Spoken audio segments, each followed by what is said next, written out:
Короче, смотрите, это видео для тех, кто ищет вот этот звук, который щелкает. Я просто на РР-ке уже из-за этого звука менял подшипники рулевой колонки. В итоге нифига не помогло. Вот.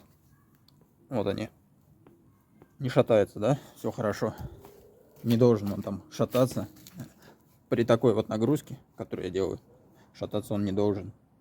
Хоть кто там говорит, что они, блядь, плавающие. Ничего тут не шатается. Вот. Смотрите. Теперь я даю хорошую прям нагрузку. Вот. Вниз. Вверх. Слышите звук? Люфтит именно вот в этом месте. Ну, в них. То есть, не знаю, можете их подбить. Можете, как говорят, когда они разогреваются. То есть вот этот элемент разогревается. И чтобы сюда тепло не передавалось, они вот эти втулки ставят. Ну, не знаю, как они там называются. Можно их подбить, ничего в этом не будет. Ездил я на РР-ке с пробитыми дисками.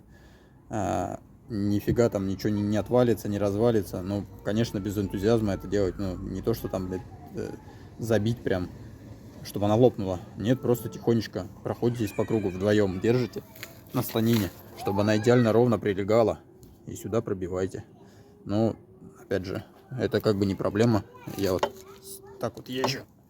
Ну вот, это какое усилие прям надо. Но когда останавливаешься, вот этот щелчок есть, он просто бесит.